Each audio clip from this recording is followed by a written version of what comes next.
Assalamualaikum warahmatullahi wabarakatuh. Selamat pagi anak-anak.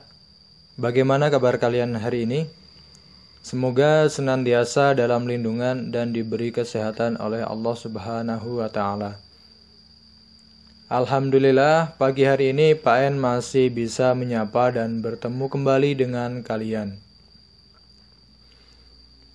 Sebelum memulai pembelajaran hari ini, silahkan kalian berdoa terlebih dahulu. Baik, sebelum melanjutkan video ini, silahkan kalian untuk mengisi daftar hadir terlebih dahulu. Link daftar hadir bisa kalian buka di grup kelas atau classroom, ataupun juga bisa kalian lihat di deskripsi video ini. Anak-anakku yang saya banggakan, masih dalam pembelajaran daring hari ini, Pak En berharap kalian tetap semangat belajar. Meskipun pembelajaran kali ini belum bisa berlangsung secara tatap muka. Dan mari berdoa bersama, semoga pandemi di negeri kita ini segera berakhir. Amin.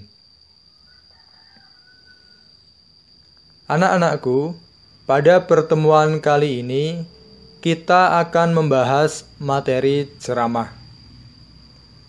Pak En berharap setelah pembelajaran kita hari ini, kalian bisa 1. Memahami informasi dan permasalahan dalam ceramah yang kalian dengar ataupun kalian baca. 2. Menemukan informasi dan permasalahan aktual dalam teks ceramah. 3.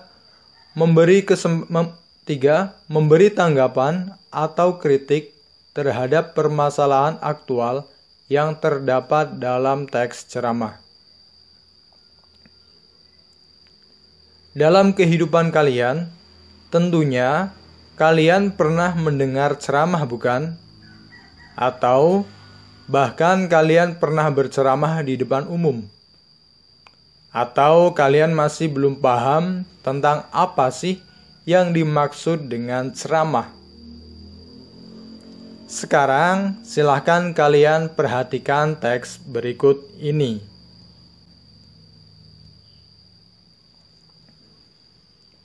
Assalamualaikum warahmatullahi wabarakatuh. Anak-anakku yang saya banggakan, sebentar lagi kita akan sampai pada hari yang sangat bersejarah, yaitu tanggal 10 November, atau yang disebut dengan Hari Pahlawan. Pada hari itu kita seluruh bangsa Indonesia akan mengenang kembali peristiwa besar sebagai momentum sejarah yang terjadi di Surabaya pada tanggal 10 November 1945. Pertempuran hebat telah terjadi pada saat itu antara para patriot bangsa yang gagah berani melawan tentara sekutu. Betapapun lengkap senjata tentara sekutu, tetapi tidak sedikit pun bangsa Indonesia merasa takut dan kecil hati. Padahal, waktu itu senjata yang kita miliki sebagian besar hanyalah bambu runcing.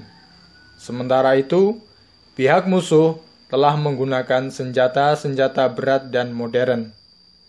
Akan tetapi, dengan bekal semangat yang menggelora, serta keyakinan yang kuat, tak setapak pun mereka mundur, bahkan terus maju menantang maut.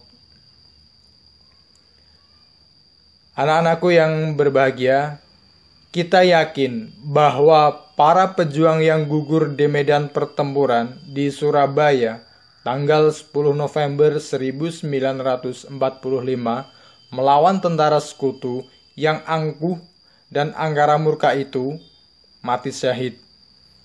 Oleh sebab itu, sudah sewajarnya lah jika kita bangsa Indonesia menghormati jasa mereka dengan memanjatkan doa kepada Allah agar arwah mereka diterimanya dengan kemuliaan yang setinggi-tingginya.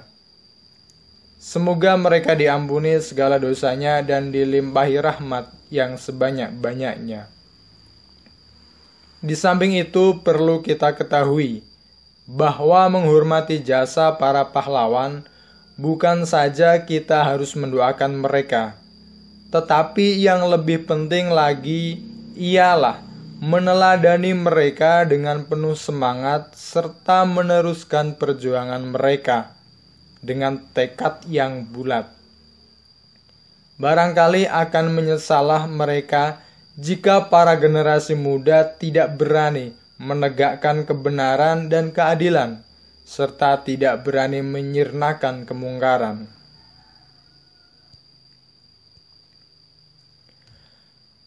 Anak-anakku yang berbahagia, bukanlah bangsa yang besar jika kita tidak bisa menghormati para pahlawan yang telah gugur mendahului kita. Keberanian dan tekad mereka kita jadikan cermin pemandu yang dapat membimbing kita menuju kepada keutamaan amal dan menyemangati kita untuk berjuang dalam usaha membangun negara dan bangsa yang aman, tentram, dan sentosa. Akhirnya, marilah kita panjatkan doa, semoga arwah para pahlawan kita diterima di sisi Allah dengan kemuliaan yang setinggi-tingginya.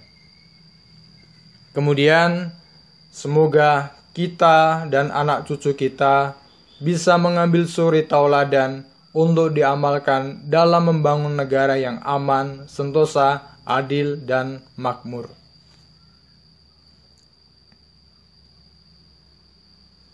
Oke anak-anak, demikian itu tadi contoh pembacaan atau contoh teks ceramah.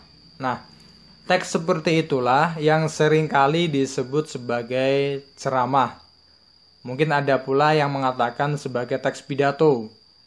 Teks seperti itu dapat kita peroleh dalam berbagai kesempatan. Di sekolah mungkin saja hampir setiap hari kita mendapatkannya, baik dari guru, kepala sekolah, pembina OSIS, dan pihak-pihak lainnya. Nah, di lingkungan masyarakat pun seringkali kita mendapatkan ceramah. Nah, dari teks semacam itu, kita dapat memperoleh tambahan pengetahuan, informasi, dan wawasan. Dengan memperhatikan contoh tadi, dapatlah kita simpulkan bahwa yang dimaksud dengan ceramah adalah pembicaraan di depan umum yang berisi penyampaian suatu informasi, pengetahuan, dan sebagainya. Yang menyampaikan adalah orang-orang yang menguasai di bidangnya. Dan yang mendengarkan biasanya melibatkan banyak orang. Nah, medianya bisa langsung ataupun melalui sarana komunikasi, seperti televisi, radio, dan media lainnya. Selain itu, ada pula yang disebut dengan pidato dan khutbah. Nah, untuk memahami kedua hal tersebut, cermatilah perbedaan di antara keduanya. 1.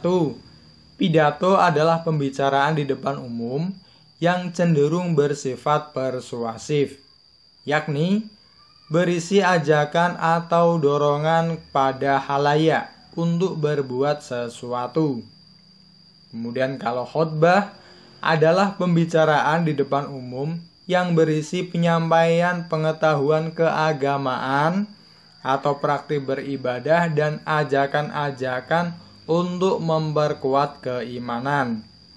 Kemudian kalau ceramah sendiri adalah pembicaraan di depan umum yang berisi penyampaian suatu informasi, pengetahuan, dan lain sebagainya. Kemudian ada pula manfaat mendengarkan ceramah, itu diantaranya dapat menambah wawasan atau informasi yang belum kita ketahui. Kemudian menjalin silaturahmi dengan sesama pendengar ceramah jika situasinya secara bersama-sama. Kemudian dapat menjadi pedoman atau petunjuk dalam melakukan hal-hal yang positif. Kemudian Manfaat dalam menyajikan ceramah diantaranya memperoleh pengalaman, menumbuhkan sikap percaya diri, tanggung jawab, dan religius. Kemudian menjalin silaturahmi dengan para pendengar. Anak-anak, silakan kita perhatikan kembali teks ceramah yang berikut ini.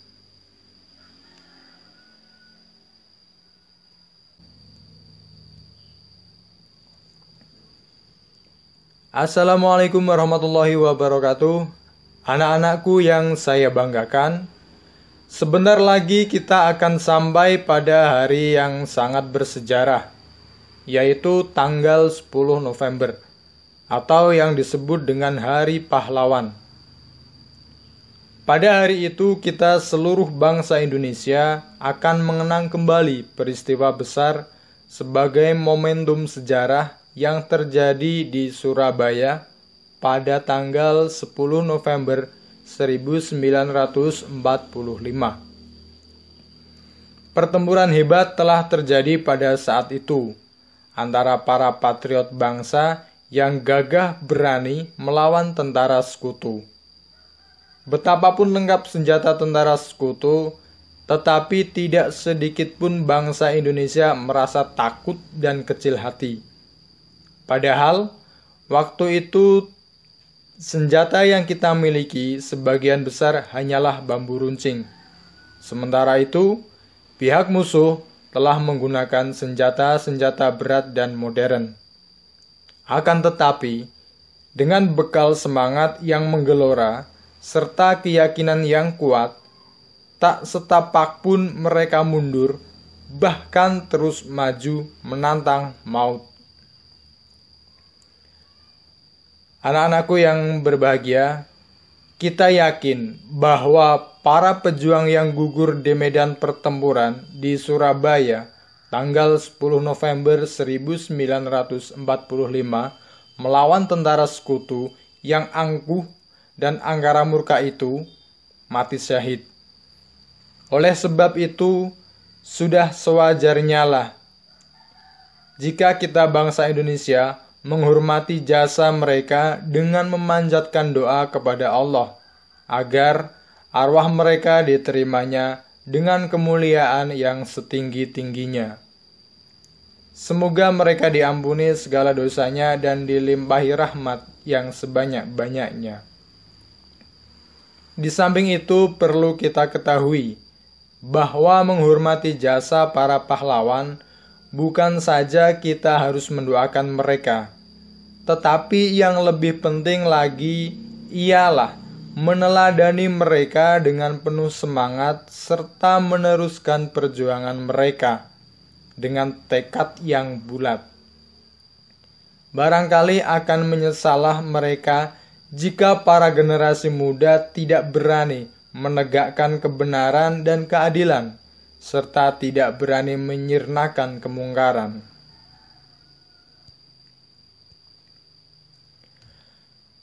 Anak-anakku yang berbahagia, bukanlah bangsa yang besar jika kita tidak bisa menghormati para pahlawan yang telah gugur mendahului kita.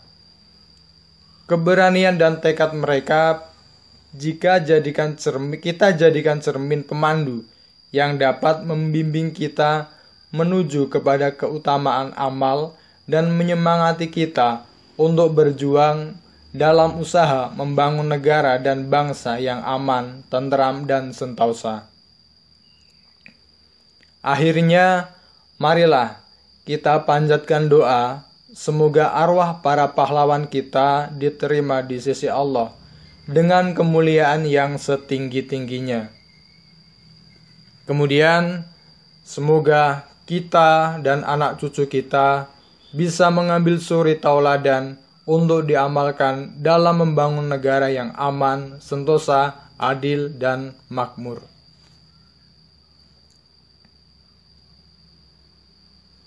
Oke anak-anak, sekarang menurut kalian, apakah jenis dari teks tersebut? Apakah ceramah, pidato, ataupun khotbah? Kalian bisa pelajari lagi dari ciri-ciri yang sudah Pak Endi sebutkan tadi di awal. Kemudian kalau kalian sudah menjawab jenis teksnya, silakan kalian berikan alasan. Berikan alasannya mengapa teks itu, kalau misalkan jawaban kalian ceramah, mengapa. Kemudian kalau teks itu adalah teks pidato, mengapa. Kemudian kalau teks itu adalah teks khutbah, mengapa. Kemudian yang ketiga, temukan juga informasi-informasi penting yang ada dalam teks tersebut. Kemudian apabila kalian sudah menemukannya, silakan kalian tulis jawaban kalian pada lembar kertas. Kemudian jangan lupa tulis nama kalian pada pojok kanan. Jangan lupa kelasnya juga. Setelah itu, kertas kalian difoto, kemudian dikirimkan melalui form yang sudah Pak En sediakan. Baik anak-anak, untuk perjumpaan kali ini Pak En akhiri dulu ya. Apabila ada yang ingin kalian sampaikan, silakan bisa melalui pesan WhatsApp Pak Endi. Baik anak-anak, tetap semangat belajar, jaga kesehatan, jangan lupa pakai masker kalian. Wassalamualaikum warahmatullahi wabarakatuh.